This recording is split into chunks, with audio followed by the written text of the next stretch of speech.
नत्वा सरस्वतीं देवीं शुद्धां गुण्यां करोम्यहं पाणिनीयप्रवेशाय लघुसिद्धान्तकौमुदीम्। ओम शांति शांति शांति। पिछले क्लास में हमने हलंत्यम अदर्शनम लोपः तस्य लोप ये 3 सूत्र का अध्ययन किया था, जिसमें हमने आपको बताया था काफ़ी चीज़ें, उपदेश किसको कहते हैं, और जो सूत्र में जो पद अदृष्ट है, नहीं दिखाई दे रहा है, तो वो पद कहाँ से आता है, अनुवर्तन कहाँ से कैसे किया जाता है, इसके बारे में हमने अध्ययन किए थे। तो आज हम अध्ययन करेंगे आदिरंत्येन सहिता, ये सूत्र अध्ययन करेंगे। ये सूत्र मोस्ट इम्पोर्टेंट है। देखिए, सभी सूत्र ऐसे संज्ञा प्रकरण के प्रत्येक सूत्र, संज्ञा प्रकरण के पाणिनि व्याकरण के प्रत्येक सूत्र महत्वपूर्ण है, उसको समझना बहुत आसान है यदि आप मन लगा करके सुनते हैं तो, ठीक है। और आप उसको यदि नोट करते हैं और फिर प्रैक्टिस करते हैं तभी। बिना अभ्यास किए व्याकरण कभी भी समझ में नहीं आता है।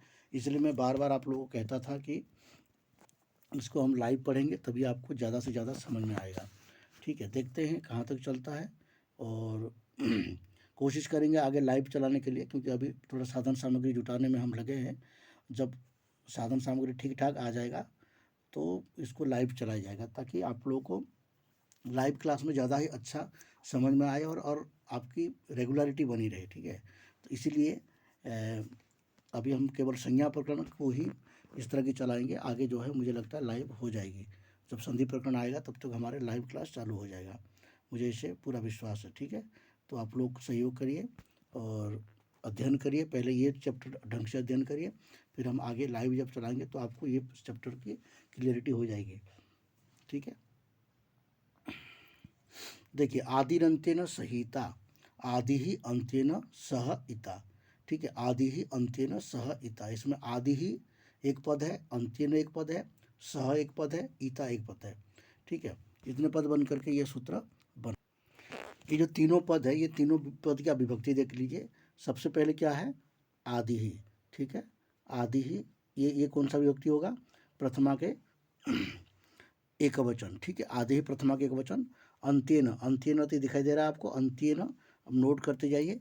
अंत्येन ये तृतीया के एक वचन है। सह पद जो है, सह ये अव्यय होता है, सह क्या होता है, अव्यय होता है। और इता, इता जो अंत में है, इता हो जाएगा आपका तृतीया के एक वचन, ठीक है। इसमें 3 विभक्ति है, ठीक है। इसको आप नोट कर लीजिए। देखिए, अब इसका वृत्ति में क्या लिखा हुआ है, देखिए वृत्ति से हम अर्थ लगाएंगे। पहले वृत्ति को आप ढंग से पढ़ लीजिए। अंत्येन, अंत्येन इता सहित आदिर्मध्यगानां स्वस्य च संज्ञा स्यात्, यथानिति अयु वर्णानाम संज्ञा, आगे लिखा हुआ है यथानिति अयु वर्णानाम संज्ञा। देखिए, हमने आपको बार बार कह रहे हैं कि जब से ये पाठ शुरू हुआ है तभी से यदि आप प्रतिदिन कम से कम 1 से 2 बार, अभी आपका कम है मटेरियल तो 1-2 बार आप कम से कम प्रतिदिन आवृत्ति करिए संज्ञा प्रकरण का। मैं तो आपको यही कहूँगा कि पंचसंधि तक जो है आप प्रतिदिन प्रातः जो है उठ करके सबसे पहले एक बार आवृत्ति कर लीजिए, पंचसंधि पर्यंत एक बार पढ़ लीजिए। प्रतिदिन का यही नियम बनाइए, तो आपको इसमें कठिनाई नहीं होगी समझने में। यदि आपको 5-10 दिन आवृत्ति हो जाता है तो आपके शब्द बोलने में आसान होगा और समझने में भी आसान होगा। अंत्येन इता सहित आदिर्मध्यगानम स्वस्य च संज्ञा स्यात्, यहाँ पर ये भी संज्ञा सूत्र है, क्योंकि यहाँ पर संज्ञा स्यात् कह रहा है। देखिए, यहाँ पर संज्ञा स्यात् कह रहा है तो ये संज्ञा हो, यानी कि ये भी संज्ञा सूत्र है, ठीक है। अंत्येन इता सहित आदिर, अब मैंने कहा था आपको संज्ञा संज्ञे संबोध बोधकमिति संज्ञा सूत्रम, जो संज्ञा और संज्ञी का बोध कराता है उसको क्या कहते हैं, संज्ञा सूत्र कहते हैं। तो अंत्येन इता सहित आदिर, ठीक है, इसमें संज्ञा और संज्ञी दोनों का बोध कराता है। और कैसे संज्ञा संज्ञी का बोध कराता है ये हम देखेंगे। पहले इसका अर्थ थोड़ा सा लगाते हैं, अर्थ लग जाएगा तो वो भी पता चल जाएगा। अंत्येन, अंत्येन इता सहित आदिर मध्यगानम सस्य च संज्ञा स्यात्, अंत्य इत से युक्त आदि वर्ण, नोट करिए, अंत्य इत से युक्त आदि वर्ण मध्यगत वर्णों की तथा अपना संज्ञा वाला होता है। दोबारा नोट करिए, अंत्य इत से युक्त आदि वर्ण मध्यगत वर्णों की तथा अपना संज्ञा वाला होता है। ठीक है, नोट कर लिए। तो अब देखिए, अब इस जो आपने नोट किया है उस पंक्ति से ही आपको ये अर्थ लगाना है। ठीक है, तभी जाकर आपको ये विषय समझ में आएगा, इसलिए मैं नोट करा रहा हूँ आपको। नोट नहीं करेंगे तो आपको बिल्कुल समझ में नहीं आएगा, इसलिए आप नोट कर लिए और फिर उसको पढ़ करके आप उसमें पंक्ति से अर्थ लगाएंगे। ठीक है, अब देखिए एक दृष्टांत लेते हैं। अ ई उ ण, अयूण। ठीक है, ये हो गया कौन सा, अयूण।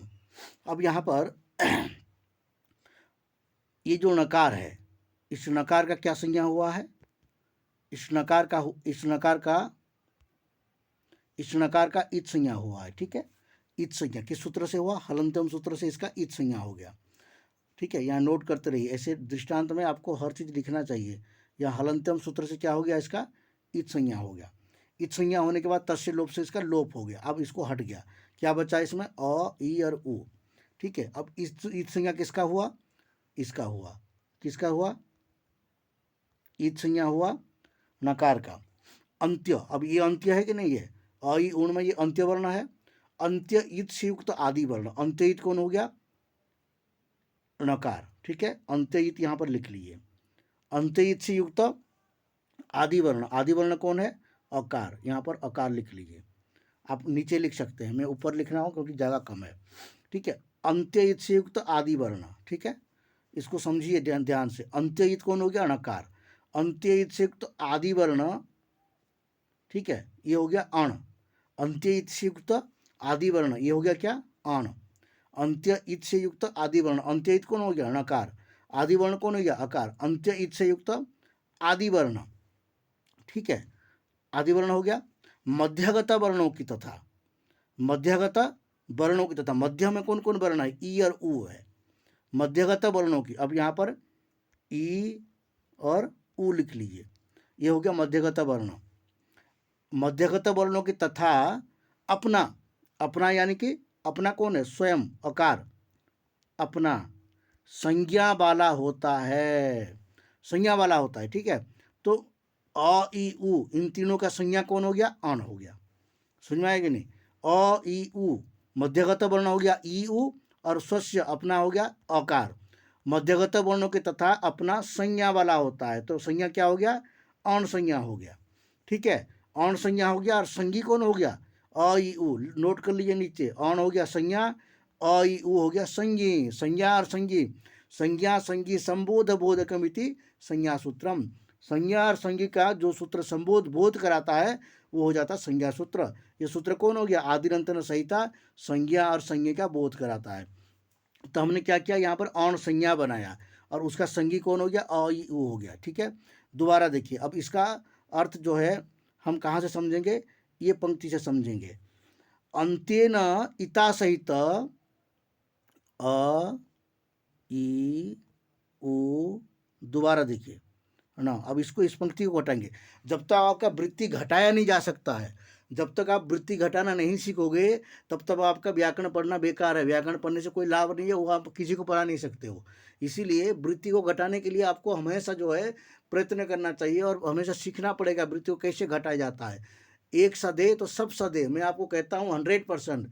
यदि आप संज्ञा प्रकरण जो मैं थोड़ा थोड़ा पढ़ा रहा हूँ, आप उसको मेहनत करके मेरे ढंग से आप अभ्यास कर लेते हैं एक बार, ठीक है, तो मैं आपको 100% कह सकता हूँ कि आपको जब संज्ञा प्रकरण समाप्त हो जाएगी और संधि प्रकरण समाप्त हो जाएगी तो आप पूरा लघु कौमुदी बिल्कुल आंख बंद करके हर जगह पे आप वृत्ति को समझना शुरू कर देंगे।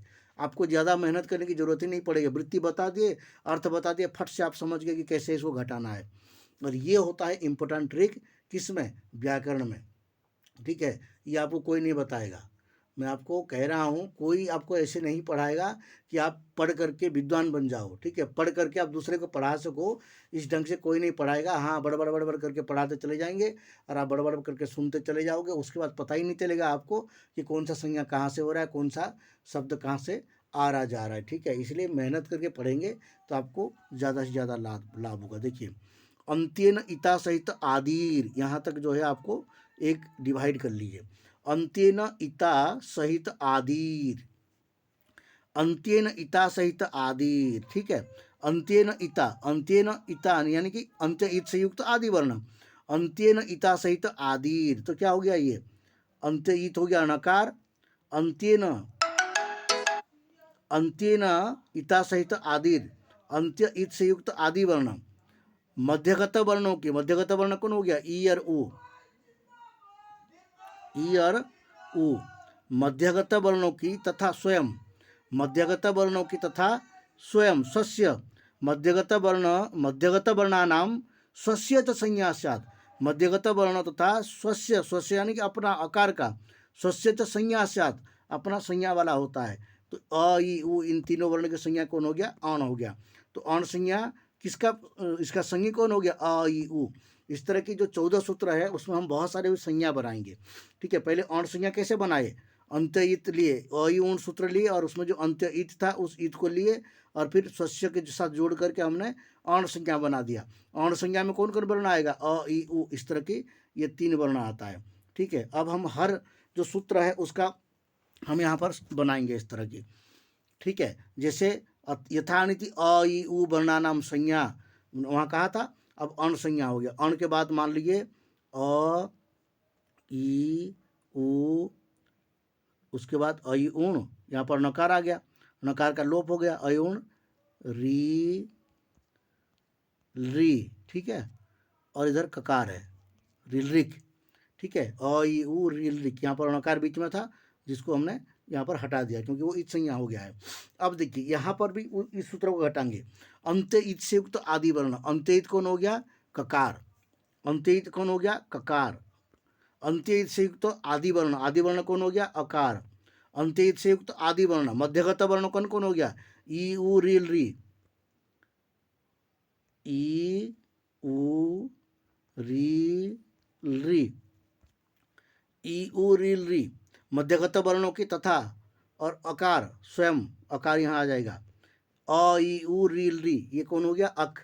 अब अक प्रत्याहार बन गया, अक संज्ञा बन गया, उसका संज्ञा कौन हो गया ई उ रील री। आप लिखते जाइए इस तरह की। ठीक है, इस तरह के आप सभी सूत्रों को लेकर के 14 सूत्रों को लेकर के आप इसको घटाएंगे। अब आपको वृत्ति याद हो गई, अब हम लोग 14 सूत्र में चलते हैं, वहीं से सबको बनाएंगे।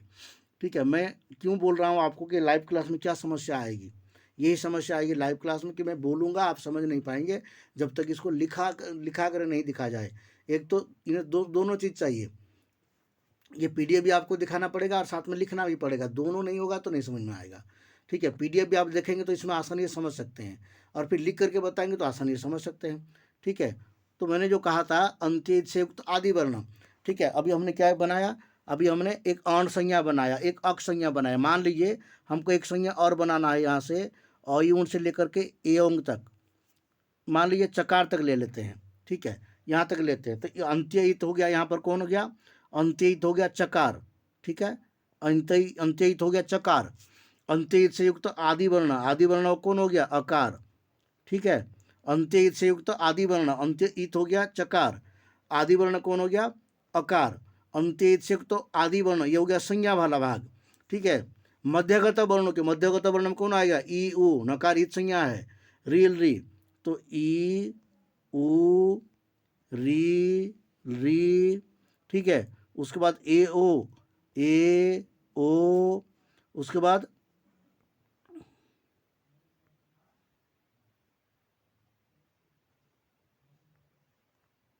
ये क्या हो गया इसको,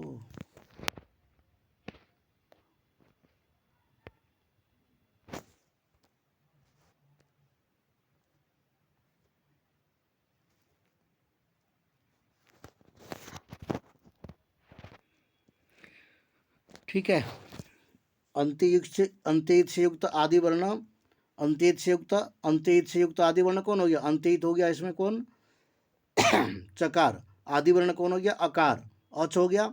मध्यगत वर्ण, मध्यगत वर्ण में कौन कौन आएगा ई उ रील री ए ओ ऐ औ, ये पूरे वर्ण मध्यगत वर्ण में आ गया। और स्वस्य, स्वस्य पे फिर अकार ले लो, तो अब क्या हो गया अच संज्ञा में कौन कौन वर्ण आ गए अ ई उ रील री ए ओ ऐ औ,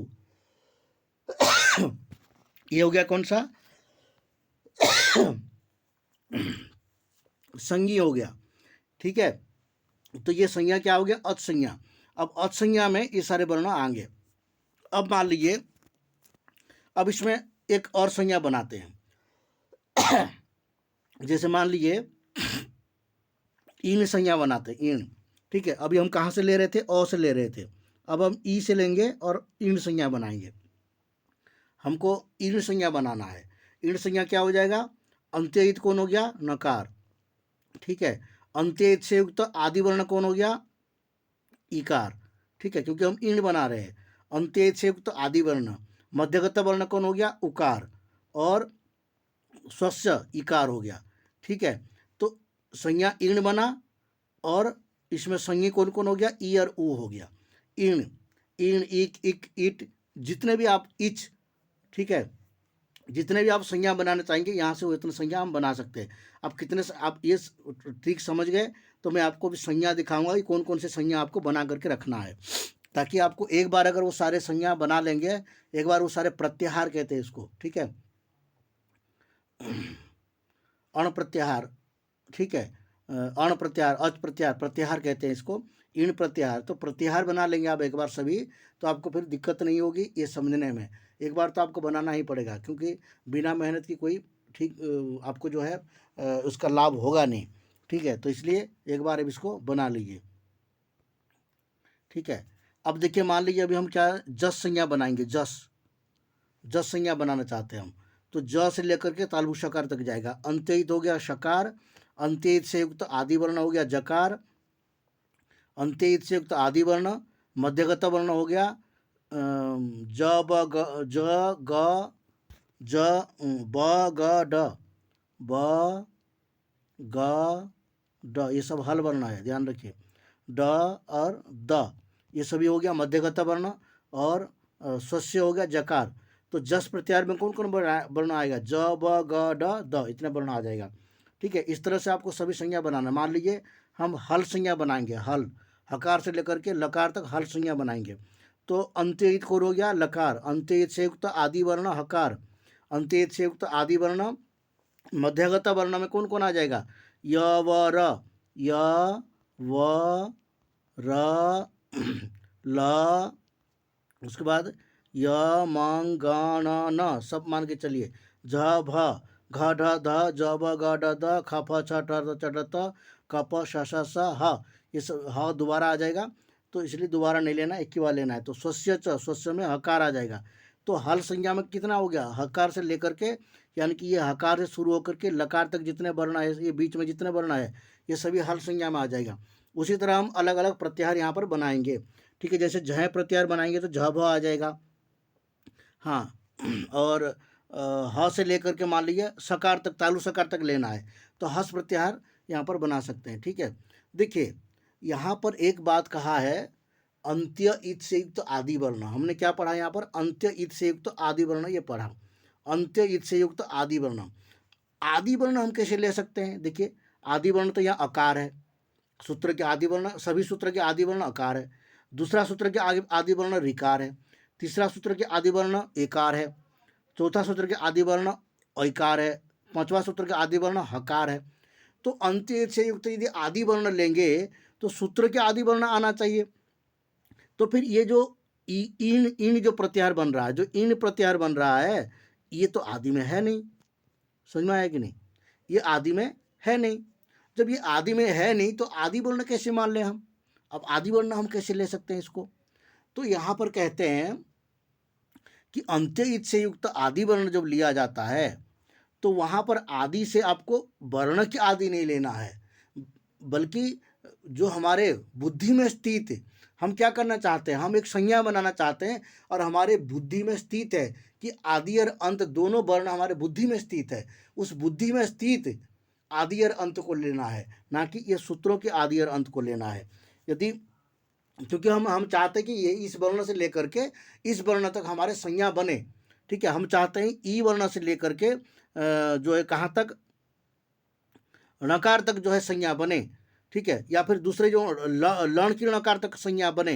तो जब ईण ईण लेकर के जब हम चाहते हैं कि इतना तक संज्ञा बने, तो हम हमारी जो बुद्धि में स्थित है उस समुदाय की आदि और अंत को लेना है।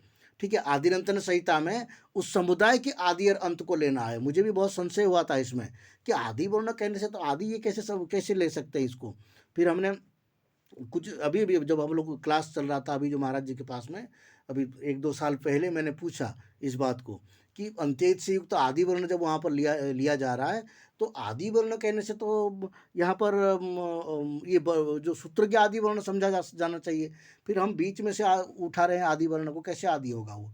तो महाराज जी ने, गुरु जी ने कहा कि आदि का अर्थ यहाँ पर यह है जो हमारे मानसिक बुद्धि में जो स्थित है उसके आदि और अंत लेना है, ना कि ये सूत्रों के आदि अंत लेना है।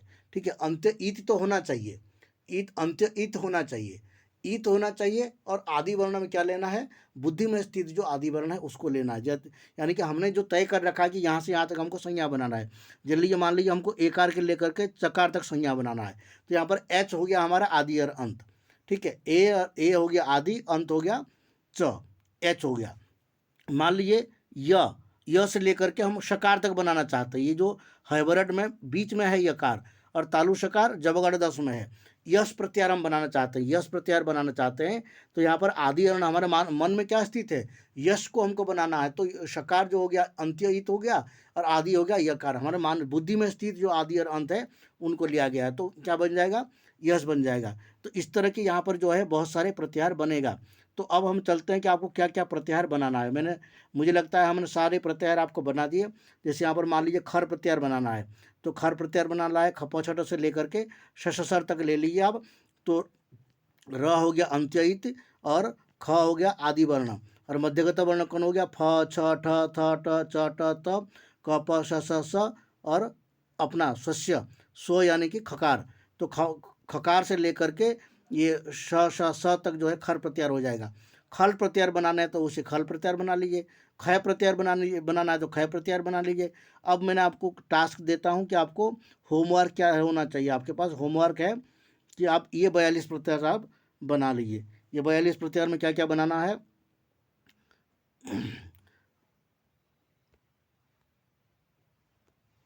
ठीक है। तो अक प्रत्याहार बनाइए, यहाँ से आप अक नोट कर लीजिए, फिर 14 सूत्र में जाके देखिए कहाँ से कहाँ तक जाता है। ये आपको एक बार बनाएंगे तो आपका दिमाग जो है काम करेगा, और फिर कहाँ से कहाँ जाता है बिना कॉपी देखे आप फिर बोल सकते हैं। ये परीक्षा में पूछा जाता है कि आप अक प्रत्याहार में, अच प्रत्याहार में, अन प्रत्याहार में कौन सी वर्ण नहीं आता है या कौन सी वर्ण आता है, ऐसे परीक्षा में पूछा जाता है। यदि आप अभी मेहनत करेंगे तो एंट्रेंस परीक्षा में आपका 1 नंबर पक्का है। हो सकता है नेट पे भी आपको पूछ ले, नेट पे हाँ 25 कोड में ही पूछा जा सकता है, क्योंकि 25 कोड में संज्ञा प्रकरण लगता है, और हमारे जो 73 कोड में संज्ञा प्रकरण नहीं लगता है, इसलिए नहीं पूछा जा सकता है।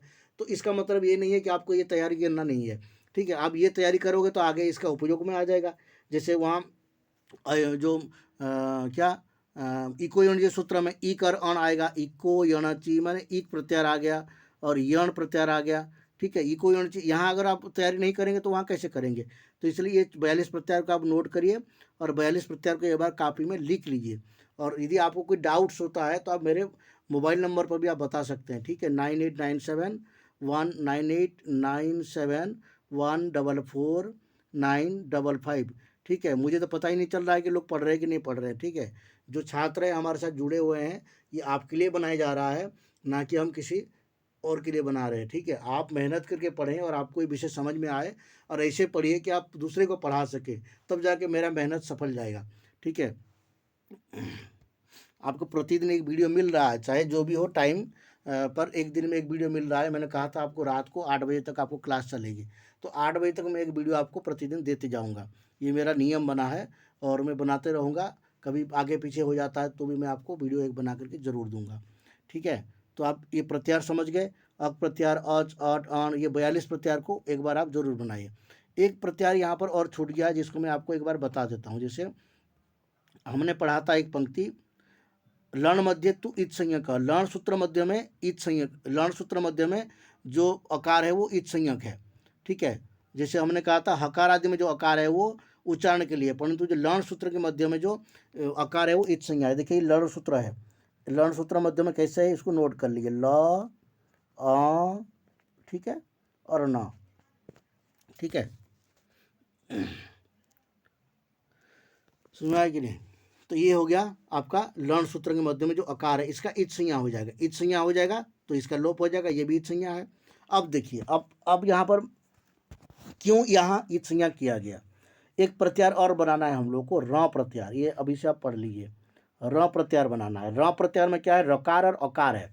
जैसे अंत्य ईद से युक्त आदि वर्ण हम कह रहे थे ना, रकार, ये रकार हैबरट से रकार शुरू होता है, रकार के बाद लकार है, लकार के बाद फिर अकार है। तो अब क्या बन जाएगा, र और इसमें अकार जोड़ दीजिए तो क्या हो जाएगा, र बन गया। र बन गया। अब र प्रत्यार हो गया। र प्रत्यार में कौन आएगा, लकार और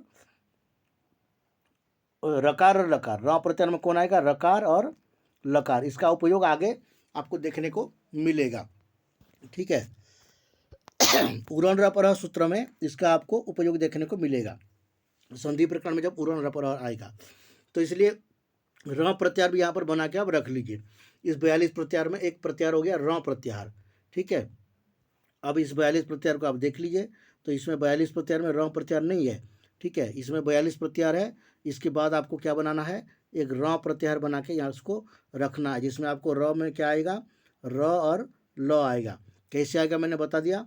जैसे हयवरट की रकार से शुरू हो जाएगा और जो ल की अकार है यहाँ तक जाएगा, क्योंकि इसका भी ईद संज्ञा है, ठीक है। जैसे ह य व र यहाँ से शुरू हुआ, तो रकार के बाद कौन आ जाता है, लकार, फिर अकार आ जाता है। तो र प्रत्यार बना, अंत्य से युक्त आदि वर्ण, अंत्य हो गया अकार, ठीक है, और आदि वर्ण हो गया रकार, मध्यगत वर्ण हो गया लकार और स्व हो गया रकार। अंत्य से युक्त आदि वर्ण, मध्यगत वर्ण तथा स्वस्य संन्यासात, तो र प्रत्यार यहाँ पर बन गया, ठीक है। अब हम लोग इसके बाद जो है दूसरे सूत्र पढ़ते हैं। देखिए यहाँ पर अंतिनता सहित आदि वर्ण मध्यगत वर्ण वर्णाना मध्यगत वर्णानाम स्वस्य च संन्यासात यथा अण इति, यथा अण, अण जैसे अण संज्ञा किया हमने, अण संज्ञा बता दिया आपको। अण इति अ इ उ वर्णानाम संज्ञा, अण अ इ उ इन वर्णों का संज्ञा है। एवं और अच संज्ञा, हल संज्ञा, अल संज्ञा इति आदि। टिप्पणी दे रखा यहाँ पर जो है स्टार दे रखा है, स्टार से आपको ये पूरे के पूरे 42 प्रत्यार समझना है, ठीक है। ये 42 प्रत्यार आप बना के रखिए। उसके बाद हम नेक्स्ट सूत्र पढ़ते हैं।